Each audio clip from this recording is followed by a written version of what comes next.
교회에서 투옥 생활을 하면서 빌립보 교회에 보낸 서신입니다.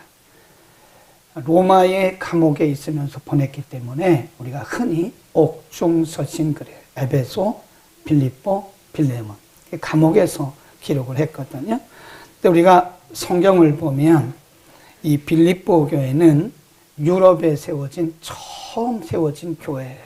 루디아라고 하는 자주장사 여인을 통해서 그 가정에서 기도회로 모였던 것이 교회의 시작이 된 거다. 그래서 이 빌립보 교회는 그렇게 큰 교회가 아니고요. 이방인들이 주로 모인 그런 교회입니다. 그러니까 대단한 교회가 아니에요.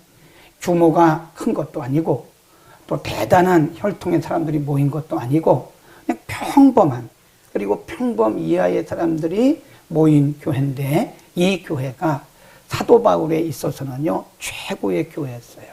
물론 사도 바울을 후원한 교회들이 많이 있었는데 빌립보 교회는 끝까지 사도 바울을 후원했던 교회입니다. 많은 교회들이 사도 바울이 감옥에 갇혔잖아요. 복음 전도하다가 감옥에 딱 갇히니까 많은 교회들이 후원을 다 끊었어요. 근데 이 빌립보 교회만큼은 끝까지 바울이 갇혀 있는 로마까지 찾아갔던 교회가 바로 빌립보 교회입니다. 그게 칭찬할 게 많죠. 사도 바울이 빌립보 교회를 생각하면 인간적으로 참 고마운 교회, 감사한 교회, 잘하고 있는 교회. 근데 오늘 본문에 보면 더 잘하게 하기 위해서 하나님도 보면요, 물론 잘못하는 사람에게 더 잘하라고 은혜를 주시지만 잘하는 사람에게 더 잘하도록 또 은혜를 주시더라고요. 그러니까 지금 사도 바울이 빌립보 교회 성도들에게 지금 잘하고 있다 여러분이, 그런데 앞으로 더 잘하기 위해서 이렇게 했으면 좋겠다라고 하는 사도 바울의 개인적인 신앙적인 권면이다.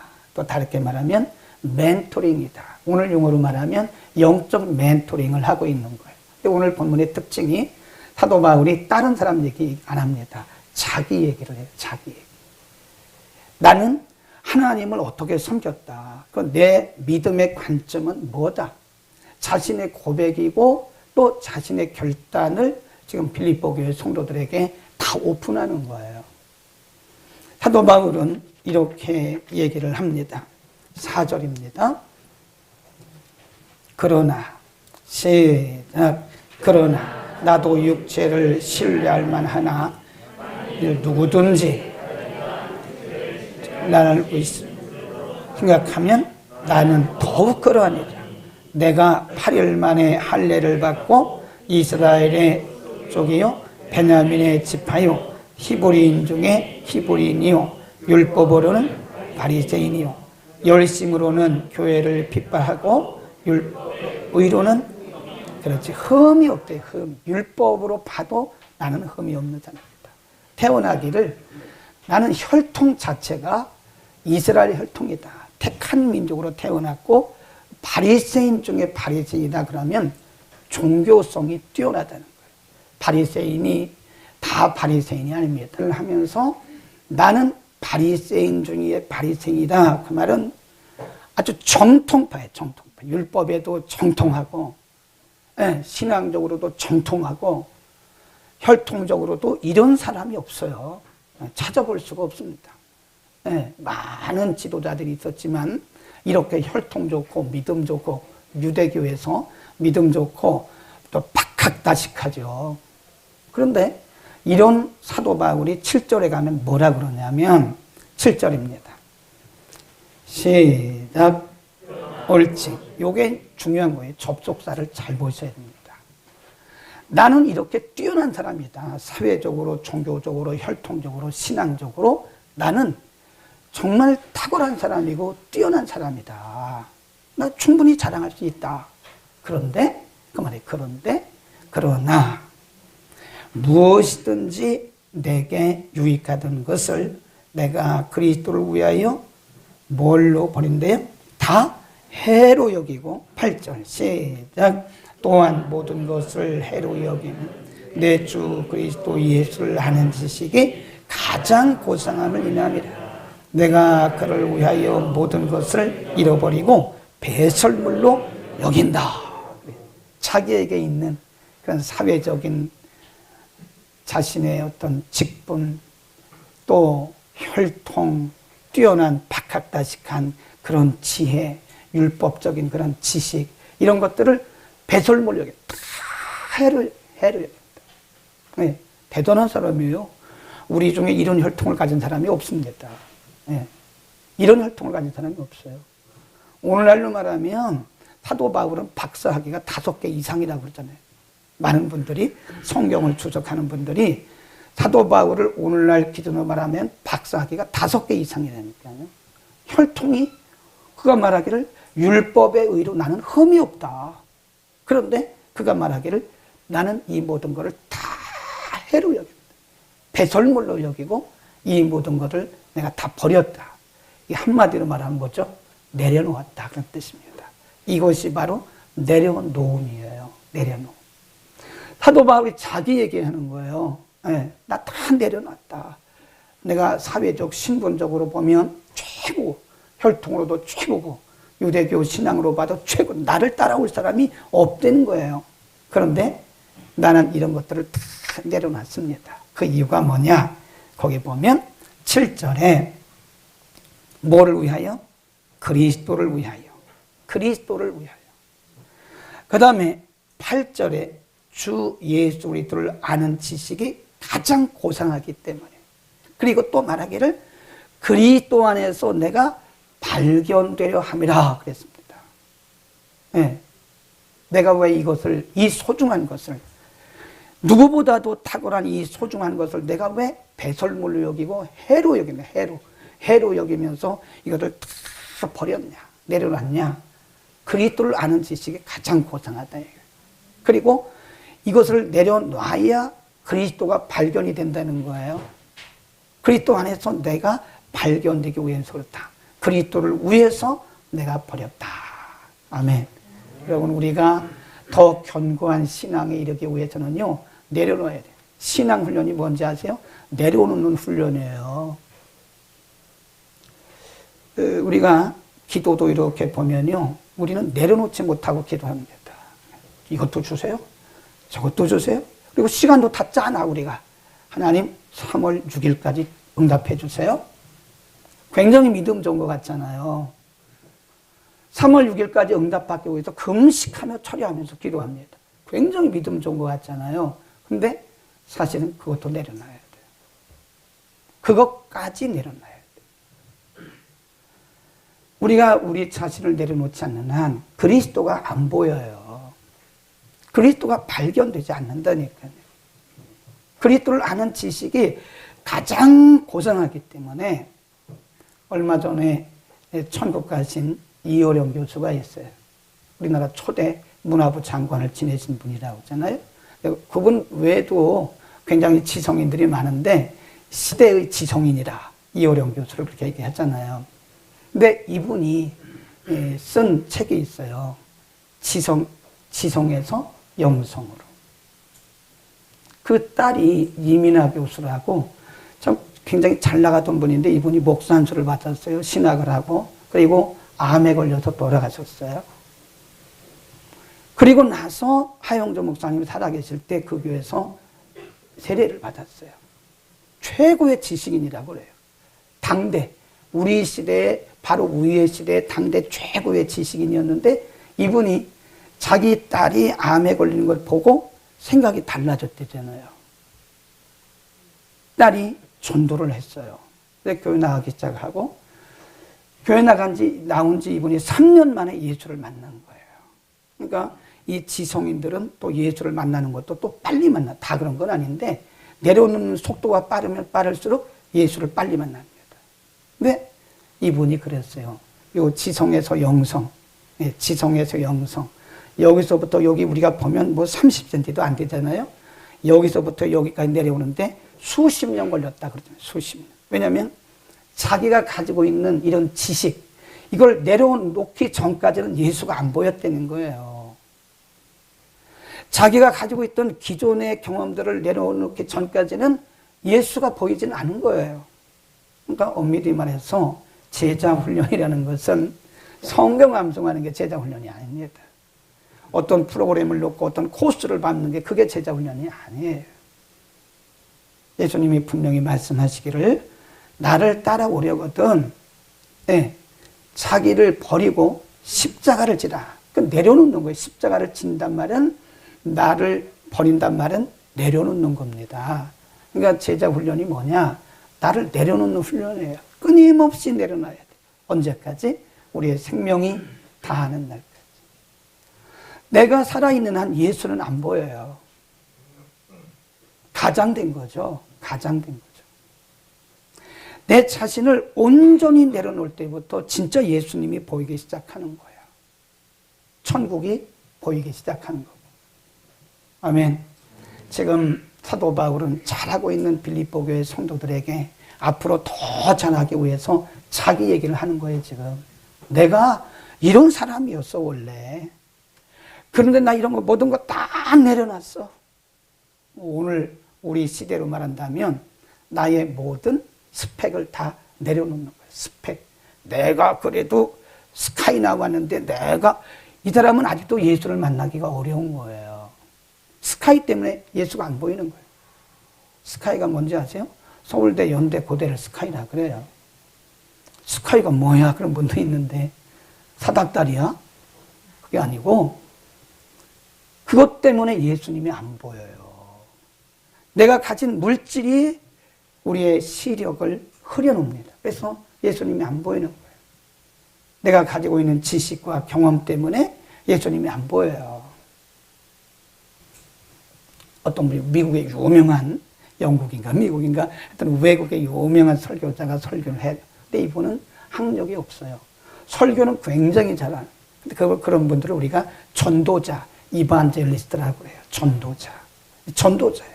설교를 너무 잘해요. 네, 그냥 뭐 마이크가 없어도요, 막 설교하면 쩌렁쩌렁 합니다. 근데 거기에 너무 이분이 훌륭하고 유명세를 타니까 신학교 교수가 왔어요. 그리고 꼬투리를 잡는 거예요. 아, 지금 저 목사가 설교하면서 몇 번 틀리는지 한번 보자. 문법적으로, 성경적으로, 그 다음에 신학적으로 얼마나 틀리나 보자. 그러니까 38군데를 틀리더래요. 그러니까 그 교수가 그거를 딱 적어가지고 여기 38군데 딱 해가지고 비서에게 줬어요. 근데 비서가 화가 나가지고 얼굴이 막 그냥 안색이 변해가지고 아니 세상에 시대의 전도자를 갖다가 38군데 틀렸다고 그러냐고. 그걸 갖다가 비서가 그 목사님에게 드렸어요. 그때 비서가 갈갈갈갈 대우면서 감사하다고. 사실 내가 틀린 게 더 많은데 38군데밖에 못 봤다냐. 참 다행이다. 고맙다고 그래라. 나는 사실 38군데보다 더 많이 틀렸는데 그거밖에 못 봐주니 참 감사하다. 많이 나를 봐줬구나. 그랬다는 거잖아요. 만일 이분이 그때 뭐라고? 나를 그렇게 말했다고? 이랬으면 이분은요 아마 유명한 그런 전도자가 될 수가 없었을 거예요. 그럼 우리를 내려놓는 거 어렵습니다. 왜냐하면 내가 죽어야 되는 거거든요. 내가 죽는다는 게 쉽지가 않아요. 근데 내가 죽어야 그리스도가 보이기 시작하는 거예요. 아멘. 내가 죽어야 천국이 보이기 시작하는 거예요. 근데 우리는 버젓이 살아있어요, 우리가. 내가 버젓이 살아있다. 혈기가 등등하고 막 이럽니다. 한번 건드려 보세요. 사람들이 얼마나 혈기가 나오는지. 나 저분인 저런 줄 몰랐네. 저렇게 혈기 있는 줄 몰랐네. 그런다니까요. 저도 마찬가지예요. 내려놓는 훈련을 할 수 있기를 축원합니다. 그 다음에 사도 바울이 빌립보 교회 성도들에게 이런 말을 합니다. 거기 보세요. 12절. 내가 이미 얻었다 함도 아니요 온전히 이루었다 함도 아니라 오직 내가 그리스도 예수께 잡힌 바 된 그것을 잡으려고 쫓아가노라. 그래. 13절도 보면 형제들아 나는 아직 내가 잡은 줄로 여기지 아니하고 그래요. 다 이뤘다 생각하지 않는다. 내가 모든 걸 잡았다고 생각하지 않는다. 우리가 교회 역사를 보면요. 사도 바울이 예루살렘, 소아시아, 유럽까지 전 세계를 다니면서 복음 전했고 대부분의 교회들이 사도 바울에 의해서 세워졌습니다. 교회를 얼마나 많이 세웠어요. 그리고 얼마나 많은 사람들에게 복음을 전해서 그들을 예수님의 제자 삼았냐고요. 인간적으로 보면 사도 바울만큼 큰 업적을 세운 사람이 없어요. 그런데 그가 말하기를 나는 스스로 생각하기를 이미 이뤘다고 생각하지 않는다. 내가 잡았다고 생각하지 않는다. 그렇게 큰 어마어마한 업적을 남긴 사도 바울이 한 얘기예요. 나는 이미 얻었다고 생각하지도 않는다. 내가 잡았다고 생각하지도 않는다. 이게 뭐죠? 방심하지 않는다 그런 뜻입니다. 그래서 써놓으세요. 방심은 금물이다. 만일 사도 바울이 방심했다거나 아니면 자만했으면 오늘 우리가 사도 바울을 말할 수가 없습니다. 자만하지 않았어요. 사단이 사용하는 사단의 전략 중에 하나가 뭔지 아세요? 자만과 방심입니다. 방심하면 반드시 망해요. 그리고 나는 됐어? 이 정도야 라고 생각하고 자만이거든요. 이 자만하면 반드시 망합니다. 마귀의 전략에 지금 뭐 한 거예요? 걸려든 거예요. 우리의 생명이 다할 때까지 나는 아직도 멀었어 라고 생각을 해야 돼요. 사실이고요. 사실 우리는 아직도 멀었어요. 근데 우리는 이 정도면 됐지 뭐. 이 정도면 됐지. 그리고 방심이에요. 방심과 자만은 형제가 아닙니다. 방심하는 사람은 꼭 자만하고요. 자만한 사람들은 꼭 방심해요. 이게 우리를 망하게 하는 거예요. 개인도 자만하거나 방심하면 망합니다. 가정도 자만하거나 방심하면 망합니다. 교회도 자만하거나 방심하면 망해요. 교회가 언제 시험이 드는지 아세요? 재정이 넉넉할 때. 네. 재정이 넉넉하고 성도들이 막 들어와서 교회가 부흥될 때 그때 담임 목회자가 자만하기 쉽고 방심하기 쉽고 반드시 마귀가 치고 들어가요. 이거 보면 시험 드는 사람들 보면요. 틀림없이 구멍이 있어요. 빈틈이 있어요. 그 빈틈을 비집고 들어오는 거예요. 방심하는 순간에 그 빈틈을 비집고 들어와서 우리를 넘어뜨리려고 하는 시험에 들게 하려고. 자만은 반드시 알아야 되는데 자만은 마귀의 전략입니다. 사도 바울이 뭐라고 그래요? 선줄로 생각하는 자는 뭐 하라고요? 곧 넘어진다 이거예요. 선줄로 생각하는 자는 곧 넘어질까 조심하라. 반드시 넘어집니다. 반드시. 그래서 항상 저는 아직도 멀었습니다. 저는 아직도 멀었습니다. 별 말씀을 다 하십니다. 아직도 멀었습니다. 우리 옆에 계신 분에게 우리가 먼저 인사합시다. 저는 아직도 멀었습니다. 너무 과찬하지 마십시오. 저를 너무 칭찬하지 마십시오. 저는 아직도 멀었습니다.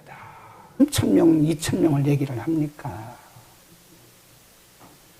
우리는 자만에 빠지면 안 돼요. 방심해도 안 돼요. 늘 깨워야 됩니다. 난 아직도 멀었어.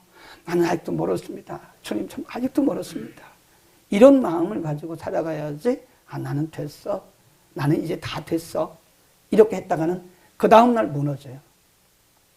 우리 가운데 자만과 방심의 영에 발목 잡히는 자가 없기를 바랍니다. 항상 아주 멀었습니다. 과찬이십니다. 별 말씀을 다 하십니다. 속으로 뭐라 그래야 돼요? 그런 말씀 하지 마세요. 나 넘어집니다. 그 다음 14절 보세요. 3장 14절. 이렇게 고백을 해요. 자기 얘기입니다. 시작. 이게 뭘? 목표라고 써놓으세요. 목표. 골, 목적, 목표. 내가 표대를 향해, 목적을 향하여 그리스도 예수 안에서 하나님께 잡힌, 하나님이 위에서 부르신 그 부름의 상을 위해서 간다. 이걸 우리가 뭐라고 조금 어려운 말로 말하면요. 방향성 그럽니다. 방향성. 사도 바울의 신앙이 흔들리지 않을 수 있던 것은 사도 바울이 복음 전하는데 사람들이 막 응원해주고 후원해주고 그런 거 아니에요. 물론 그런 교회도 간혹 있었지만 그런 사람들도 있었지만 때로는 눈이라도 빼서 주려고 하는 그런 사람도 있었지만 제가 볼 때 90%는 사도 바울을 힘들게 한 사람들이에요. 가는 데마다 사도 바울을 따라다니면서 유대인의 관점으로 바울을 그렇게 공격하죠. 사도 바울이 감옥에 여러 번 갇히잖아요. 재판도 여러 번 받잖아요. 매도 40에 한 번 가만 매도 수없이 맞아요. 그 매가 보통 매인 줄 아세요? 가죽입니다. 가죽. 사도 바울이 맞은 매는요, 이런 회초리가 아니에요. 가죽입니다. 가죽. 가죽으로 탁 때리잖아요. 그럼 이게 몸을 확 휘가 맞다가 빼면 살점이 뚝뚝뚝뚝 묻어나는 그거. 39대씩 그런 것들을 수없이 맞았다는 거예요. 그런데 사도 바울이 포기를 안 해요. 포기를 안 합니다. 아마 저나 여러분 같으면 아마 12번도 더 포기했을걸요? 내가 내 밥 먹고 왜 사람들한테 꼭 이걸 해야 되나? 내가 꼭 복음 전해야 되는 거야? 다른 사람들 다 편하게 예수 믿는데 내가 꼭 이렇게 핍박받으면서 복음 전해야 돼? 막 그럴 수도 있어요. 근데 사도 바울은 아무리 그를 핍박하고 고난 속에 그를 던져놓고 심지어는 그를 감옥에 가두어도 그 흔들림이 없어요. 왜 그럴까요? 방향성이 정확해요. 어디죠? 천국. 하나님이 나를 부르신 부름의 상, 그게 천국이에요. 나를 위해서 예비하신 그 상을 보고 가는 거예요. 여러 사람이 몇 마디 한다고 해서 그 상을 뺏기면 안 되잖아요. 어떤 분들 보면 열심히 하다가 누가 한마디 하면 그걸 포기하더라고요. 상 뺏긴 거예요. 그 사람한테, 여러분, 그 사람에게 걸려서 여러분 상을 뺏긴 겁니다. 우리의 방향성은 항상 하나님의 나라예요. 우리의 방향성이, 우리의 골이 하나님의 나라가 되지 않으면 우리는 좌우로 흔들립니다. 흔들려요. 누가 이 한마디 하면 또 흔들리고, 누가 한마디 하면 또 흔들리고, 누가 한마디 하면 흔들리고, 흔들리는 거예요. 그러나 우리의 방향성, 이 골이 어디, 우리의 방향이 어디입니까? 우리의 final destination이라고 그래요. 마지막 종착지, 그게 어디냐? 바로 하나님 나라예요. 아멘. 그 누가 우리에게 무슨 말을 해도 그 사람 때문에 이 상을 뺏기면 안 돼요. 누가 옆에서 한마디 한다고 그 사람 때문에 포기하면 그 사람 때문에 상을 포기하는 거랑 똑같은 거예요. 하나님의 일은 절대 포기하면 안 돼. 9km를 간다잖아요. 유유히 간다잖아요. 근데 독수리를 보면 눈은 작은데 멀리 봐요. 멀리. 그러니까 독수리의 이 행동 반경이 굉장히 넓습니다. 독수리의 행동 반경이 넓어요. 작은 일에 발목 잡히지 않아요. 작은 일 가지고 독수리가 떨어지는 일이 없어요. 멀리 보고 그냥 유유히 날아간다고요. 왜 그럴까요? 보는 눈이 있는 거예요. 보는 눈. 이글 아이즈라고 하죠. 이글 아이. 독수리 눈. 우리 천국을 향해서 가는 우리들의 눈은 독수리 눈보다 더 밝아야 돼요. 멀리 보는 겁니다. 좌고우면하지 말자고요. 저도 그렇고 여러분도 그렇고 이렇게 잘하다가 누가 한마디 하면 우리가 중심이 흔들리잖아요. 바로 잡아야 돼. 멀리 봐야 돼. 멀리. 네, 하나님의 나라. 하나님이 나를 위해서 예비하신 그 부르심의 상, 골. 우리는 그걸 뭐라고 하느냐? 방향성. 항상 우리 생각 속에는 방향이 어디냐? 하나님의 나라, 하나님의 나라. 하나님의 나라를 보고 가면 흔들릴 수 있으나 바로 제자리로 옵니다. 이걸 조금 어렵게 말하면 킹덤 멘탈리티라고 그래요. 미안합니다. 용어를 자주 써서 3층에 지금 외국인들이 예배를 드리고 있는데 통역을 하기 때문에 통역 안 해도 들을 수 있도록 가끔 제가 한마디씩 합니다. 어려운 단어는 통역이 어렵죠. 그렇죠. 킹덤 멘탈리티라고 그래요. 하나님 나라의 의식, 하나님 나라의 관점, 천국 방향성, 이거를 킹덤 멘탈리티라고 그럽니다. 우리는 이 땅에 살면서 하나님 나라를 보고 살 수 있기를 축원합니다. 흔들리지 말자고요. 누가 한두 마디 한다고 해서 낙심하고 상처받고 시험 들고 그러면 안 돼요. 항상 우리의 방향성은 부르심의 상, 나를 위해서 예비하신 그 부르심의 상, 그걸 바라보고 가야지 사람 보는 순간 무너집니다. 기도하겠습니다.